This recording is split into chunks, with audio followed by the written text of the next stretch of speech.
Selamat siang semuanya, perkenalkan nama saya Yohana Selvia, nomor induk mahasiswa 19100617006, nomor absen 30, kelas C10, program studi pendidikan guru sekolah dasar, STKIP Persada Khatulistiwa Sintang.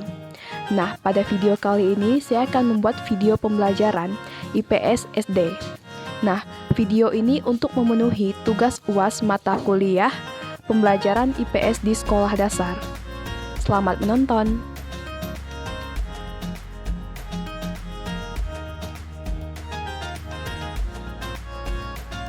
Sebelum kita memulai pelajaran, terlebih dahulu saya ingin bertanya kepada teman-teman.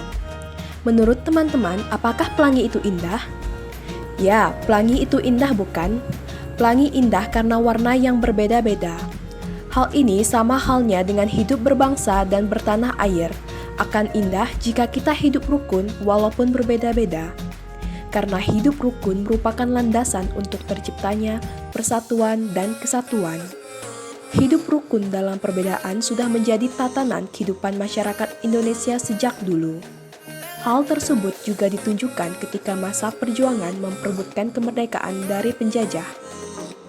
Dalam meraih kemerdekaan, perbedaan daerah, agama, dan suku bangsa bukanlah penghalang bagi bangsa Indonesia. Mereka bersatu padu untuk memperebutkan kemerdekaan Indonesia dari tangan penjajah. Pada waktu itu, semangat persatuan sangat menonjol. Bangsa Indonesia memiliki tekad yang kuat. Tidak ada jalan lain dalam usaha memperebutkan kemerdekaan kecuali persatuan dan kesatuan. Hal ini mencerminkan kerukunan dalam perbedaan. Diperlukan kemampuan untuk melakukan penyesuaian atau adaptasi ketika kita ingin menciptakan kerukunan dalam perbedaan. Masih ingatkah teman-teman dengan pepatah, di mana bumi dipijak, di situ langit dijunjung? Pepatah ini mempunyai makna, apabila kita berada di tempat yang baru, maka kita perlu menyesuaikan diri dengan keadaan setempat agar kita bisa diterima dan hidup berdampingan dengan damai. Setiap daerah di Indonesia pasti memiliki adat dan budaya yang berbeda-beda. Salah satunya seperti di Desa Sejiram, Kecamatan Seberuang, Kabupaten Kapuas Hulu. Desa ini cukup terkenal di kalangan masyarakat Kalimantan Barat. Mengapa? Karena di Desa Sejiram terdapat salah satu cagar budaya alam yang dilindungi oleh pemerintah dan undang-undang, yaitu Gereja Santo Fidelis Sejiram, merupakan gereja tertua di Kalimantan Barat, yang sudah berdiri sejak tahun 1892 dan sampai saat ini masih bisa bertahan dengan baik. Gereja Sejiram dibangun pada zaman pemerintah kolonial Belanda. Dengan izin dari pemerintah, diutuslah Pastor Loymans untuk menyebarkan agama Katolik bagi orang Dayak di pedalaman Kalimantan. Gereja Fidelis Sejiram kini sudah berusia seabad lebih dan sudah berapa kali direnovasi, namun tidak pernah mengubah bentuk semula. Atapnya masih dari bilah kayu atau sirap.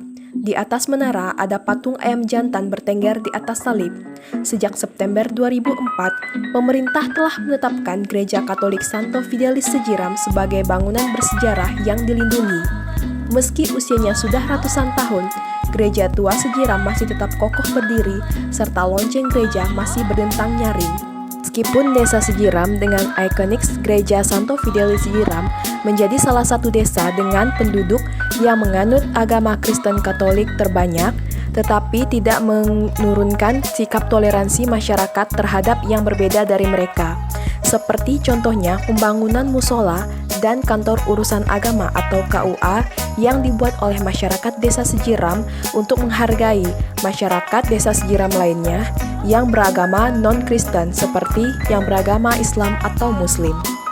Bahkan pada pembangunan musola dan KUA ini, masyarakat Desa Sejiram beramai-ramai bergotong royong saling membantu untuk membangunnya. Inilah menunjukkan salah satu sikap toleransi yang baik antar umat beragama agar dapat hidup rukun dan berdampingan seperti filosofi sebuah pelangi yang indah meskipun berbeda-beda warna. Hal ini dikarenakan adanya kesadaran dari masyarakat Desa Sejiram tentang pentingnya toleransi antar umat beragama, yang mana itu juga dituangkan dalam Undang-Undang dan Undang-Undang Dasar. Maka sebagai warga desa yang baik, masyarakat desa Sejiram menghargai mereka yang berbeda dan yang ingin tinggal di desa Sejiram. Sehingga mereka pun membuat fasilitas keagamaan yang membantu mereka yang berbeda dari masyarakat desa Sejiram, seperti warga yang beragama Muslim, agar bisa menjalankan ibadahnya dengan nyaman. Tidak hanya itu, masih ada satu hal lagi yang menggambarkan tentang indahnya toleransi dan hidup rukun antar umat beragama. Salah satu contohnya yaitu tentang pembangunan gereja baru di desa Sejiram. Seperti yang saya sebutkan pada bagian awal, bahwa gereja lama desa Sejiram sudah dijadikan cagar budaya alam, yang berarti menjadi aset negara sehingga tidak bisa lagi digunakan sebagai tempat ibadah. Maka dari itu, masyarakat desa Sejiram bersama Keuskupan Sintang membangun sebuah gereja baru yang letaknya tidak jauh dari gereja lama. Satu hal menarik tentang pembangunan gereja baru ini yaitu bahwa para pekerja atau tukang bangunan yang mengerjakan pembangunan gereja baru desa Sejiram, dominan atau rata-rata dari para pekerja yang mengerjakannya ialah beragama non-Kristiani. Hal ini cukup menarik, mengingat ini sangat bagus untuk menggambarkan bagaimana hidup rukun dalam umat beragama. Mereka sangat senang membantu masyarakat desa Sejiram untuk membangun gereja barunya. Dari tampilan gereja baru ini, bisa kita lihat bahwa para tukang memang benar-benar melakukan pekerjaannya dengan bagus.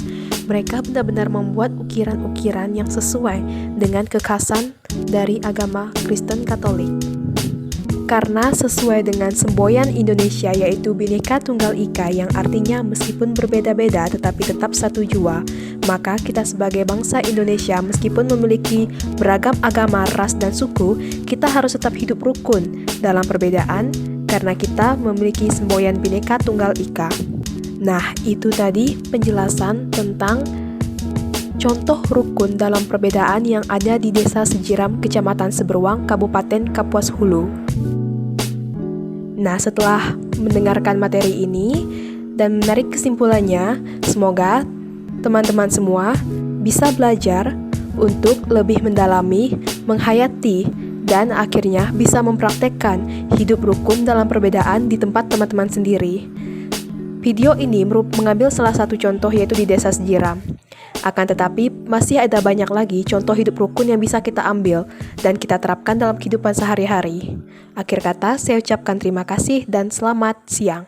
Baik, itu tadi video pembelajaran IPS di sekolah dasar. Sebelumnya saya memohon maaf jika dalam video saya ini masih terdapat banyak sekali kekurangan dan saya sangat terbuka jika teman-teman ingin memberikan kritik dan saran yang membangun untuk pembuatan video selanjutnya. Akhir kata saya ucapkan terima kasih, semoga bermanfaat untuk kita semua dan selamat siang.